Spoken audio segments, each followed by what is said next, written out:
The silence of a courtroom. The echo of footsteps on polished floors. The heavy slam of a prison door that closes not only on a man, but on an entire family legacy. 7 years have passed, and yet the Watts family murders remain stitched into the fabric of our collective consciousness. Countless crimes fill the headlines each year, but this one refuses to fade. The name Chris Watts still drifts through conversations, documentaries, and social media debates, as if the story is unfinished, as if the silence it left behind is too deafening to ignore. Why? Why does this case haunt us still? It is not because of the brutality alone, though it was brutal. It is not because of the lies, though they were extraordinary. It is because of the intimacy of the betrayal. A family destroyed not by strangers, not by chance, but from within. The walls of a home, the place meant to protect, became the stage for unimaginable horror. And in that betrayal, we confront the darkest possibilities of human nature.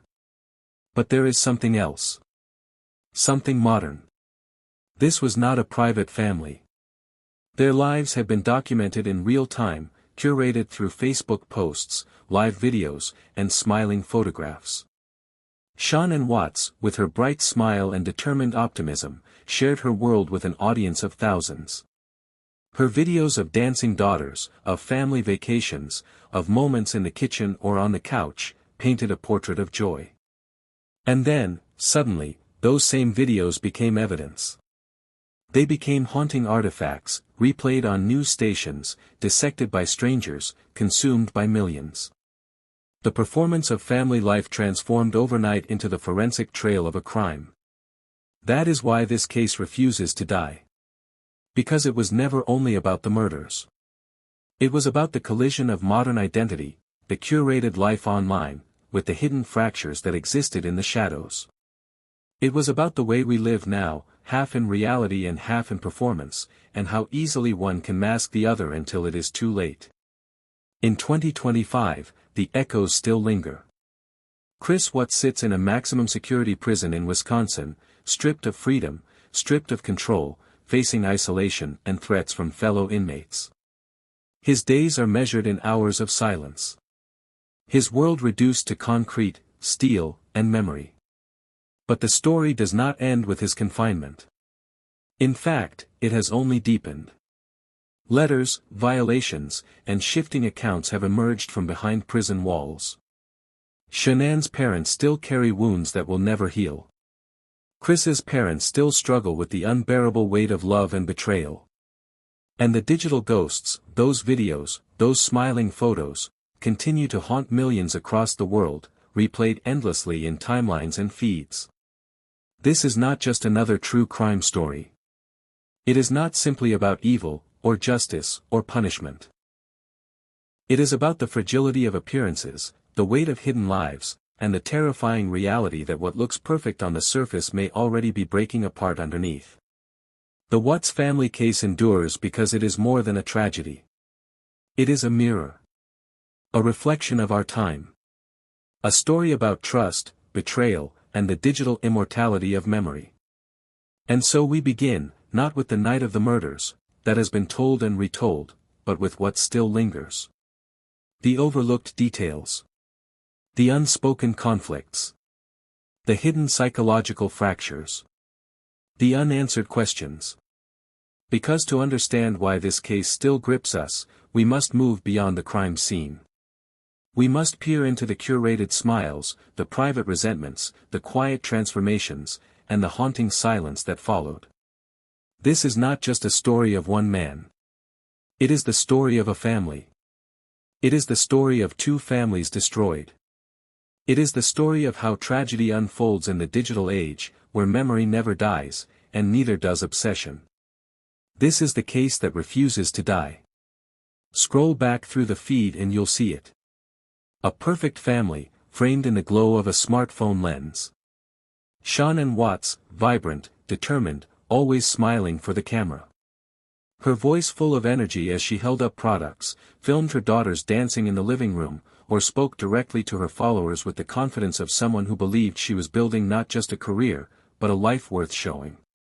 Every clip felt polished, rehearsed, curated, yet also real enough to make strangers believe they knew her. This was the stage where her family lived, not just in Colorado, but online. Every milestone, birthdays, holidays, vacations, was carefully documented. In one video, the girls giggle as they run into their father's arms. In another, Shannon proudly announces her pregnancy, holding up a tiny onesie with joy on her face. To the outside world, these were the hallmarks of a dream life, the healthy marriage, the 2 beautiful daughters, the promise of a son on the way. But social media has a cruel truth: it shows us only what someone wants us to see. Behind every smiling photograph lies a private reality, often more complicated, often more fragile. Shannon's videos were a shield as much as they were a window. They reassured her followers that everything was fine, even as cracks widened just out of view. Chris Watts appeared in these recordings, though rarely as the star. He was the quiet presence, the reserved husband standing slightly behind, offering a shy smile when prompted. To Shannon's audience, he was the supportive partner, the man who went along with his wife's boundless energy. But to those watching carefully, even then, something seemed off. His body language was hesitant, detached, as though he were present in the room but somewhere else entirely in his mind. And that is what makes this family's story so devastating. Because we did not only hear about them after tragedy struck. We saw them living. Smiling, laughing, playing, loving, in real time. We saw the curated version of their lives, unaware of the silent storm gathering behind it. In the modern age, families don't just live behind closed doors. They live in feeds and timelines, in videos and hashtags, where the distance between reality and performance can grow dangerously thin. The Watts family was no exception. Their home became a kind of stage, their lives a kind of production. And like so many who scroll through their phones late at night, we believed what we saw. That is why, when the truth came out, the world was not just shocked, it was betrayed. The family we thought we knew from Facebook and YouTube had never really existed. The smiles were real, yes, but so was the silence between them. The affection was real, but so was the detachment. And beneath the bright digital surface, an entire life was beginning to fracture. The family on display was both real and unreal. And it is in that contradiction, the tension between what we see and what is, that the haunting of this case truly begins. Behind the digital glow, the Watts household was carrying a weight no filter could hide. The house looked like the dream of suburban America, 2 stories, neatly painted, with a driveway wide enough for family cars. But inside, the walls were thin with stress, the silence heavy with unspoken fear. Debt was piling high, each overdue notice another shadow that crept across the dining table. Mortgage payments slipped behind, late fees stacked one after another. Credit cards were stretched to their limits. The house that looked like security on the outside was in truth a trap, closing in around them with every passing month.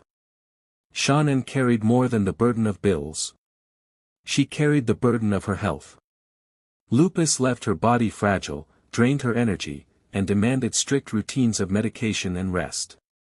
Yet she rarely slowed down.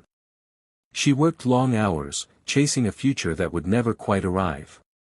She became the one holding the family together, smiling through pain because she felt she had no choice. And then there were the invisible wars, the kind that ripple through families for years. Shannon and Cindy Watts, her mother-in-law, clashed bitterly. It was a clash of wills, of personalities, of generations. Shannon felt undermined, attacked. Cindy felt accused, shut out. Their arguments spilled into text messages, into holidays ruined by words that cut deeper than anyone admitted. To Chris, this conflict pulled him in 2 directions, toward the woman he married, and toward the mother who raised him. To Shannon, it felt like yet another fracture line threatening to break her marriage apart. It is easy to look back now and see the signs.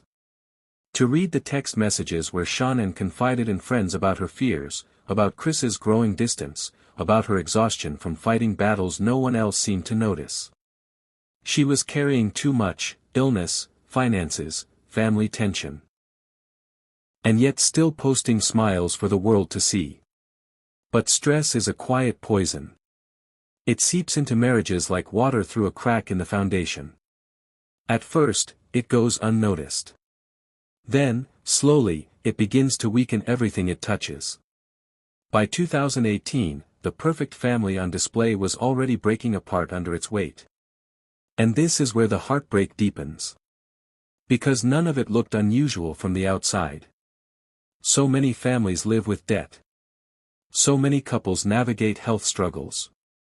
So many in-laws fight for control. The cracks beneath the smile were ordinary. But it is in the ordinary that tragedy often takes root. For the Watts family, these cracks were not just inconveniences. They were fault lines, silent, invisible, and waiting for the day they would rupture. By the early months of 2018, a quiet transformation had begun inside Chris Watts. To those around him, it looked like self-improvement.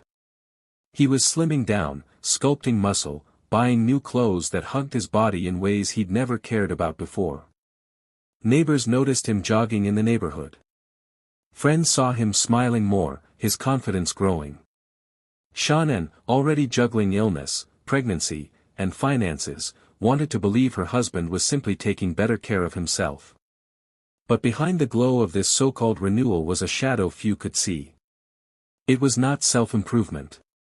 It was self-erasure. Chris was shedding the life he had built for over a decade, replacing it with a new identity, one that had no room for the family that loved him. A hidden phone. Secret apps. Hours spent bent over messages no one else was meant to read. The mistress became the mirror in which Chris saw the man he wanted to be, free, unburdened, alive with possibility. To her, he was attentive, adventurous, full of passion. To Shannon, he became cold, distant, emotionally unreachable. The psychology of the double life is a story as old as betrayal itself. To maintain two identities requires secrecy, lies, and the constant balancing of two incompatible worlds. For Chris, it was intoxicating. The hidden messages, the stolen phone calls, the thrill of being someone else. It was a quiet rebellion against the suffocating reality of debt, conflict, and responsibility. But double lives never remain hidden forever. They demand too much. They fracture the soul.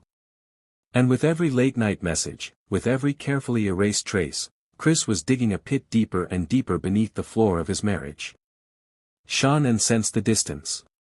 Her texts reveal a woman reaching out, trying to hold on, demanding honesty from a man who had already left her in spirit.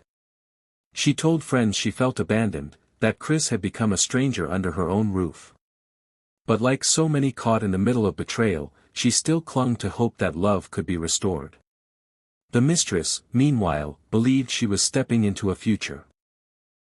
She saw Chris not as a father of two girls with a third on the way, but as a man ready to reinvent himself.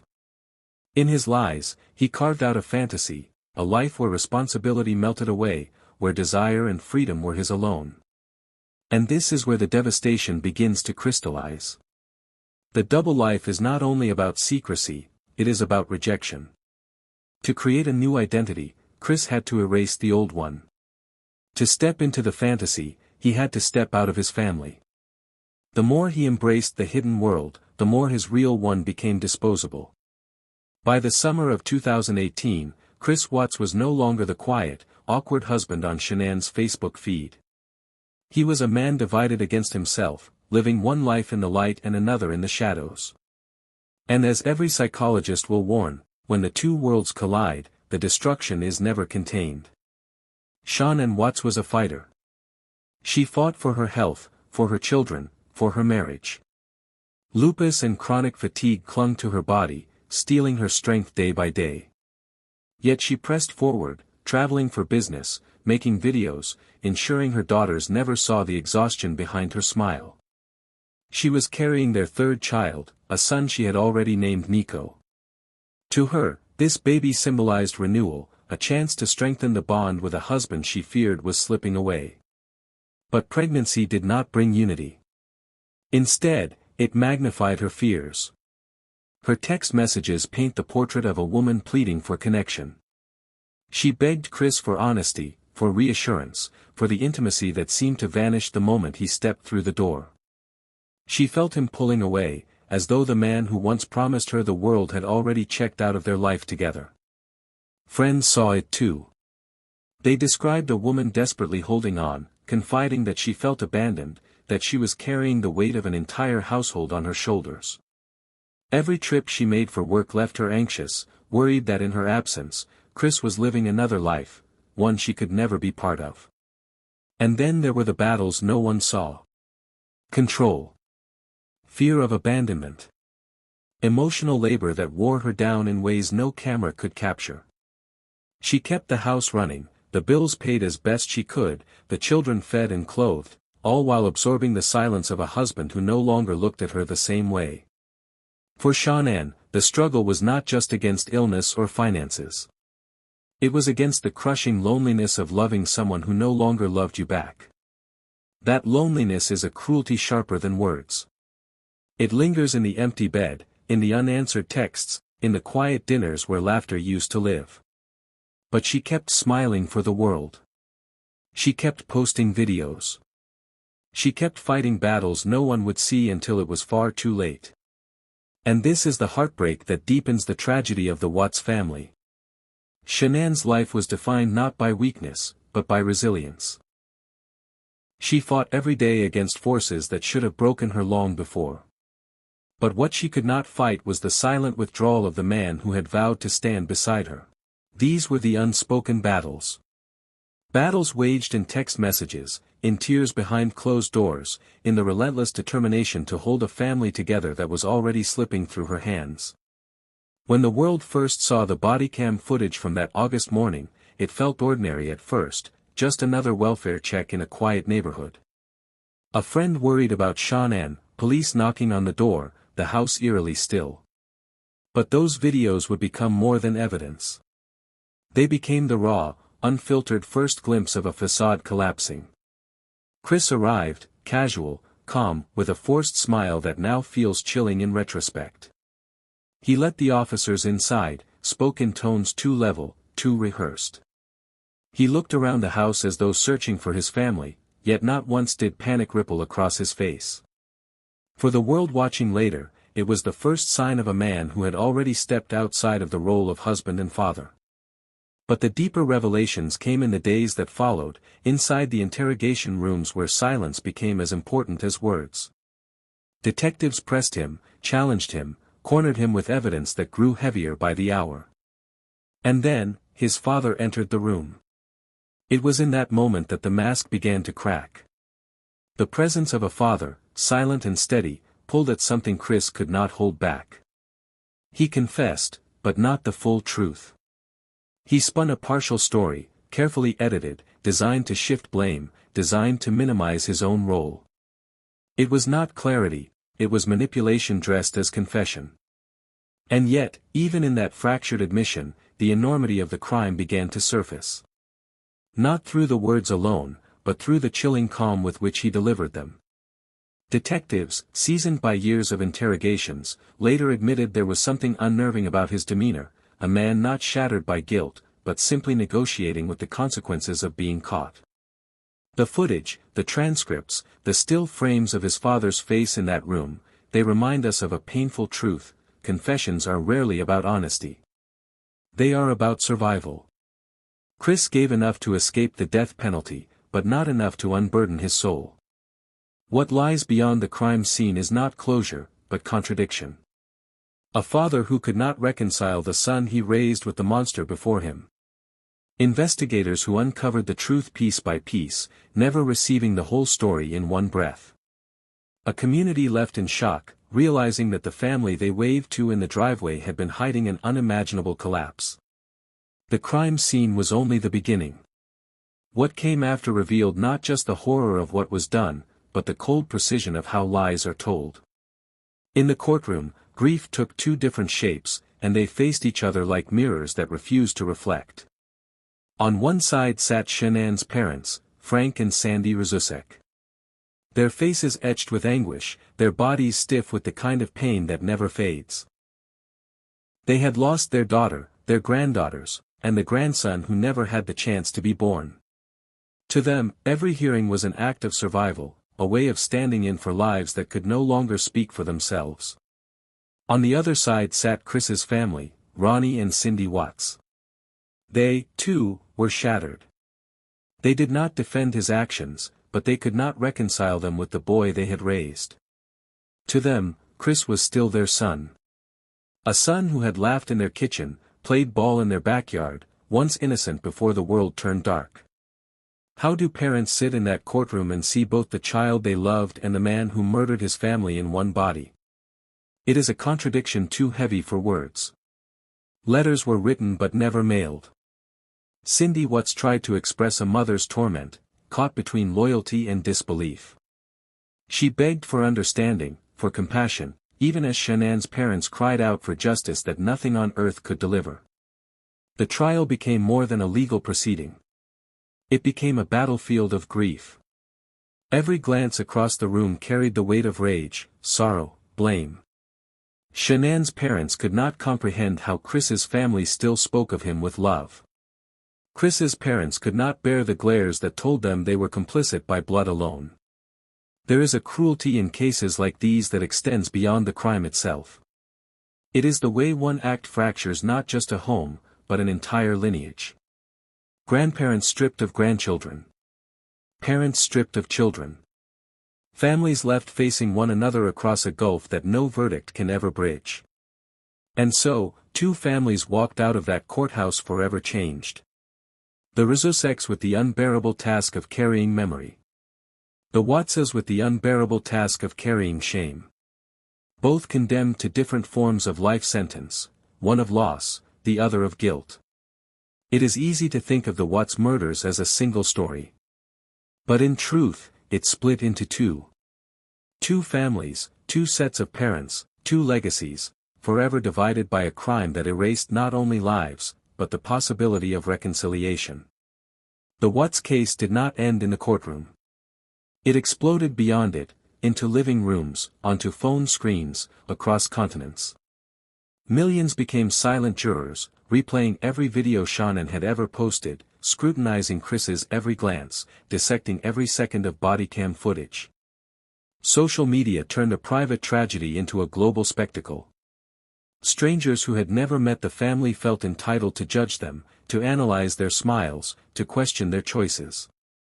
On YouTube, armchair detectives debated timelines, theories, conspiracies. On Facebook, groups grew by the thousands, each post a battlefield between believers and skeptics. Some insisted Chris had help. Others twisted Shanann into the villain, their theories cruelly ignoring the mountain of evidence. In the chaos, the truth became blurred by obsession. This is what the digital age does to tragedy, it multiplies it. Every photograph of Shanann with her daughters became evidence to be picked apart. Every pause in Chris's interrogation was replayed, slowed down, analyzed like a riddle. Millions watched, millions judged, millions consumed. And in that obsession, the case became something larger than itself.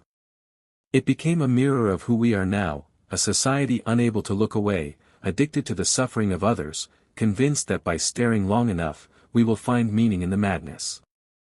But obsession does not heal. It feeds. And for the families left behind, the endless spotlight was another wound. Shanann's parents had to endure strangers criticizing their daughter's parenting. Chris's parents had to endure strangers condemning them as failures. The families, already broken, were now judged by millions who knew nothing of their private lives. Yet the world kept watching, because the story felt impossible to let go. The smiling videos, the horrific crime, the shocking betrayal, it was all too haunting, too intimate, too raw. The Watts case became more than a crime. It became a collective fixation, replayed again and again, until it etched itself into cultural memory. And perhaps that is the most unsettling truth. In the end, this was a story of a family destroyed in silence, behind closed doors. But once revealed, it belonged to all of us. Millions of strangers carried it, consumed it, dissected it, not because they knew the Watts family, but because in their tragedy, we saw something terrifyingly close to home. The world watched. The world judged. And the world has never stopped. The internet never forgets. And for the Watts family, that immortality has become both a comfort and a curse. Scroll through Shanann's Facebook page, and the life that ended in 2018 is still alive. Her smile beams from videos where she promotes her business, speaks about her children, or gently teases Chris into the camera. Bella and Celeste giggle in countless clips, their voices echoing like faint bells from a world that no longer exists. Even baby Nico, unborn and silenced before he took his first breath, has a presence in Shanann's pregnancy announcements, proof that he was here, even if only for a moment. For strangers, these videos are haunting relics. For Shanann's family, they are unbearable reminders. Each time they surface, recommended by algorithms, reposted by strangers, they reopen wounds that never healed. The digital footprint has given Shanann and her children a strange kind of eternal life. Their laughter still plays. Their faces still smile. Their lives are replayed again and again, trapped in a loop of memory that cannot rest. And yet, there is something chilling about this survival. Because these aren't just memories cherished in private albums. They are consumed by millions, an audience that never met Shanann but watches her like a ghost on screen. Her life has become content. Her tragedy has become entertainment. This is the cruelty of our digital age. Death does not end the story. The story lingers, reshaped, replayed, reinterpreted. Shanann's videos are no longer simply personal moments of joy. They are evidence, symbols, haunting artifacts of a life that seemed whole but was already breaking apart. For Chris, those images are said to still hang in his prison cell, photographs of the very family he destroyed. They watch him from the concrete walls of Dodge Correctional Institution. Silent witnesses. Eternal reminders. But whether he looks at them in guilt or only in the comfort of possession, no one can say for certain. The living ghosts of this case remind us that memory has changed. We used to bury the past in silence. Now, it follows us, uploaded and archived, preserved in pixels and feeds. The Watts family exists both in history and in real time, haunting our screens, haunting their loved ones, haunting Chris himself. In death, Shanann and her children remain unforgotten. But their survival online is not peace. It is haunting. And it ensures that this case, unlike so many others, will never fade into the quiet of memory. Behind the concrete walls of Dodge Correctional Institution in Wisconsin, Chris Watts lives a life stripped bare of everything but silence. His days unfold in monotony, meals slid through a slot, limited contact with others, hours of isolation in protective custody. For most inmates, prison is about survival among peers. But for Watts, survival means staying away from them. Men who harm women, men who harm children, occupy the lowest rung of the prison hierarchy. For him, every hallway, every yard, every glance carries the threat of violence. He is both inmate and target, existing in a constant state of guarded fear. Reports tell of disciplinary violations, small acts of disobedience, unauthorized communication, possession of contraband. Not the actions of a violent man, but of one who cannot adjust to a world where every choice is stripped away. His former control over his life, over his family, his image, his secret double existence, is gone. Here, every moment is dictated by others. And yet, even inside this cage, he reaches outward. Letters arrive from women who call him misunderstood, who write of forgiveness, who fantasize about the man they saw in documentaries. He answers them, sometimes with gratitude, sometimes with scripture, sometimes with excuses. It is a grotesque extension of the double life he once lived, another performance, another attempt to be seen in a light different from the truth. Inside his cell, photographs remain. Pictures of Shanann. Of Bella. Of Celeste. Of baby Nico. The very lives he destroyed stare back at him from the cinderblock walls. To some, this is punishment, an eternal confrontation with the faces of his victims. To others, it is possession, a way of holding on to what he erased, keeping control over their memory in the only way left to him. Religion has become his refuge.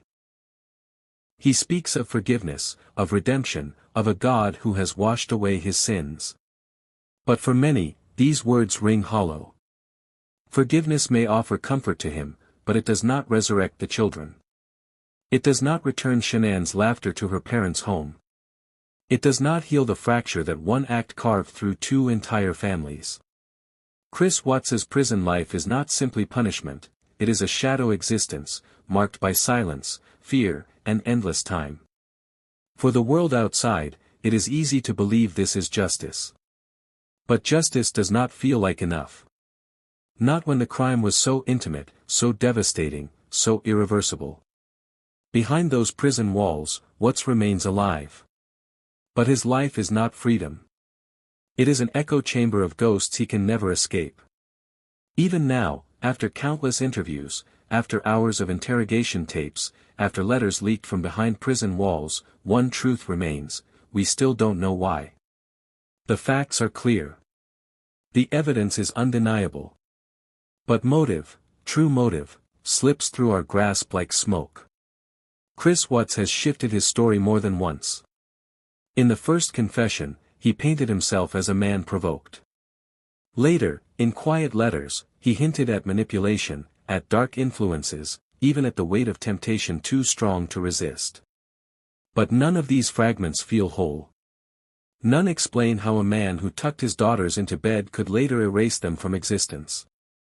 Psychologists debate endlessly. Was this a sudden collapse, the breaking point of a man suffocating under debt, resentment, and a failing marriage? Or was it the revelation of something darker that had always lived inside him, an emptiness hidden beneath quiet smiles? The question lingers: is evil born, or is it made?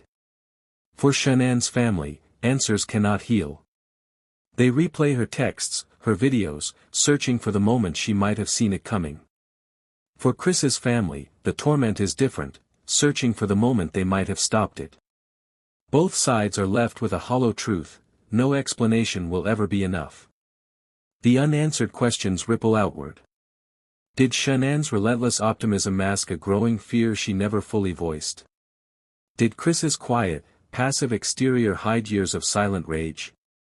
Or was the double life, the secret love, the weight of lies, the final spark that set everything ablaze? And then, the most haunting question of all: could it happen again? Not in Chris Watts's hands, his fate is sealed, but in the lives of other families, smiling for cameras while silently cracking behind closed doors. The Watts case lingers because it denies us closure.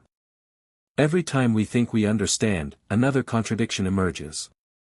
Every time we believe the story is finished, another revelation slips through. The truth is not a clean line, it is a maze of half-confessions, hidden emotions, and silence. And so we are left staring into the abyss of human capacity, asking questions that may never be answered. How could he do it? Why didn't he stop? What darkness lived inside him that even those closest to him never saw? The story is finished, but the questions are not. And perhaps they never will be. The Watts case is not only about one man, one family, or one crime. It is about all of us. Shanann's videos still circulate. Bella and Celeste still laugh on screen. Baby Nico's name is still spoken as though he is here. Chris Watts still breathes inside a cell, his life reduced to silence and shadows. But the story lives far beyond those walls. It lives in us, because it forces us to confront what we don't want to see. It shows us the fragility of family. How easily the pressures of money, illness, resentment, and secrecy can break the bonds that seem unshakable. It shows us the danger of appearances, the smiling photographs, the cheerful videos that hide the fractures no one wants to admit. And it shows us the cost of obsession, how we consume tragedy until it becomes a mirror of our own fears. This case lingers because it is not just about the collapse of one household in Colorado. It is about the world we live in now, a world where we share our lives for strangers, where we mistake performance for reality, where love can be lost quietly, and where betrayal can arrive from the place we trust most. The truth is that the Watts murders will never fade from memory. Not because of the violence alone, but because they revealed something timeless and terrifying, that even the perfect picture can hide the deepest cracks. And so the case refuses to die. Because it is not only their story. It is ours.